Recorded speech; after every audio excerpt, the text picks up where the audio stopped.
Welcome to China Horse Business, the one and only podcast focusing on the booming horse market in China, bringing to you by two experts of Chinese equine industry, Zoe Quin and Jojo Wang from Shanghai and Hong Kong, introducing China to the world.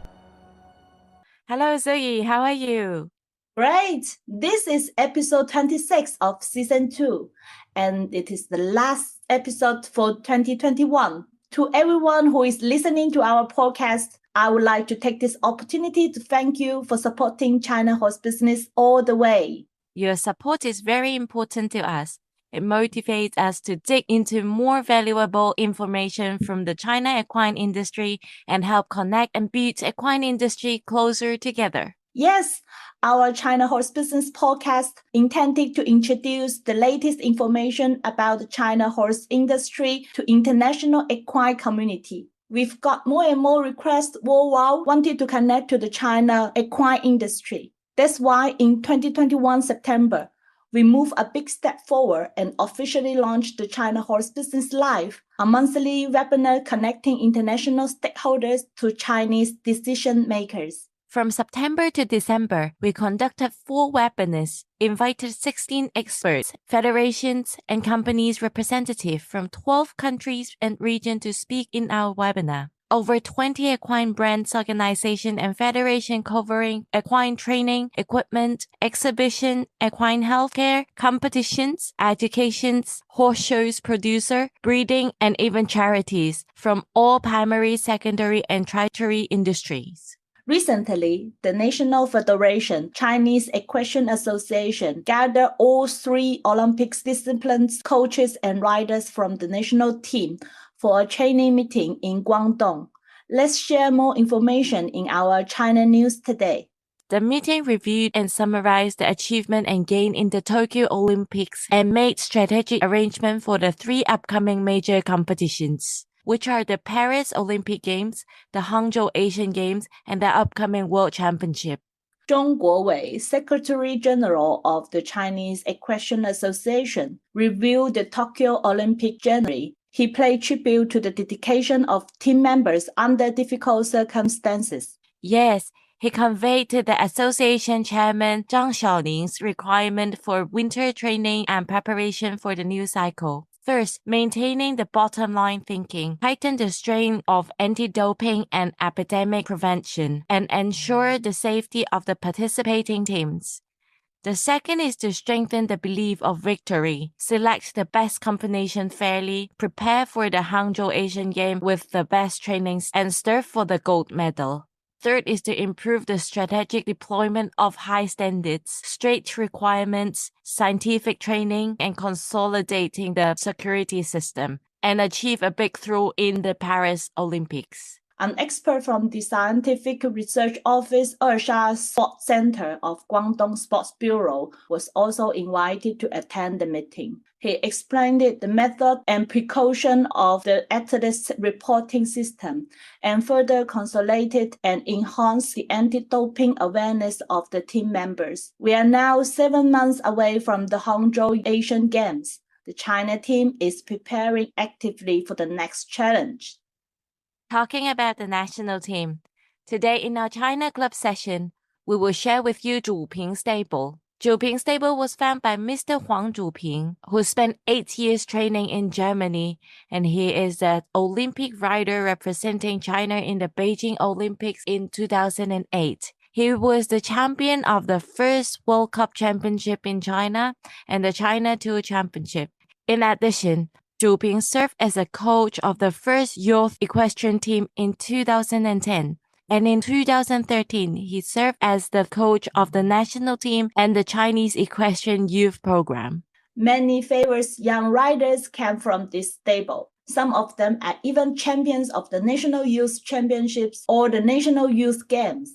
According to CEA, Chinese Equestrian Association, FEI held over 17 competitions in China, and 24 champions came from Zuping stables. Since 2011, Zuping stable provides over 10 Grand Prix level horses on which international riders participate in the Beijing Master Show jumping.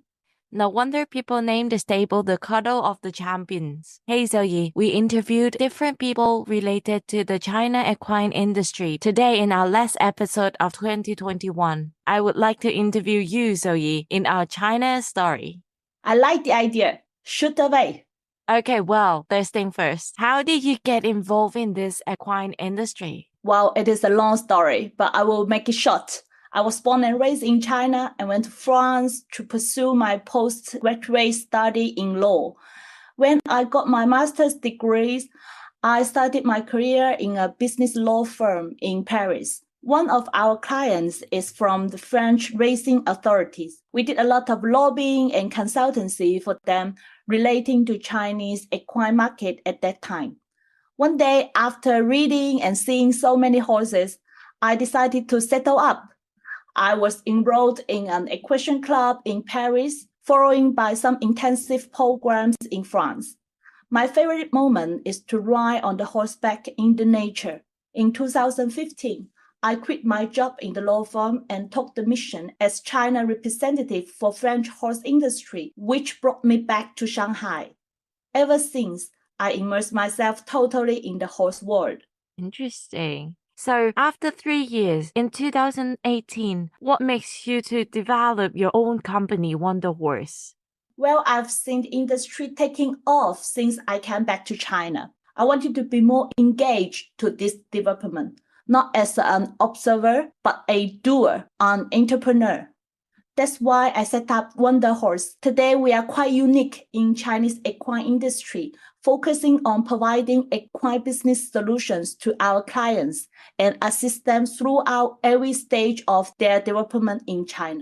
Right. You said the industry already took off 3 to 5 years ago in our previous conversation. How do you size or outlook the Chinese equine market now? The market is still growing, so it is really difficult to size it, but everyone just feels the potential is there. Every day, I feel a wave pushing the industry forward. This is the vibe. Having seen what's happening in the world and how far the industry can reach, I'm very confident that Chinese equine market will be full of opportunities and imaginations. It is still underestimated and limited. We have to reach out and expand the borders of the industry by introducing the expertise, sharing the know-how, and think big. So, Zoe, when you look back into the year of 2021, what is your highlighted moment?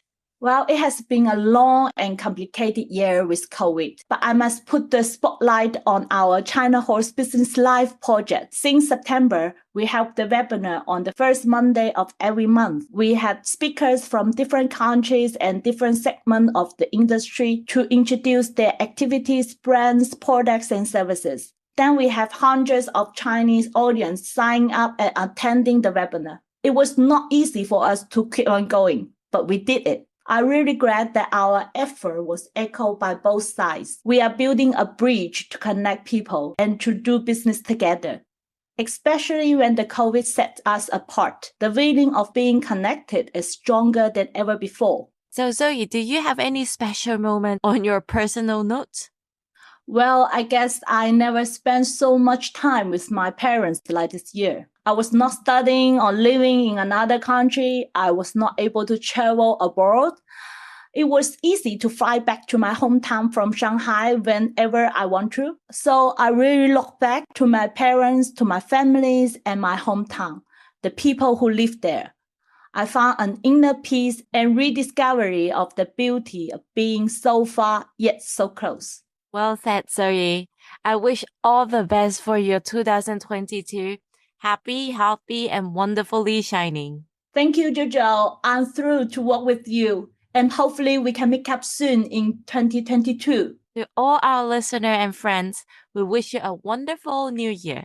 Goodbye, 2021. See you in 2022. This podcast is co-hosted by Zoe Quin and Jojo Wang. Powered by Wonder Horse, a business solution provider focusing on Chinese equine market and a bespoke equine community in China.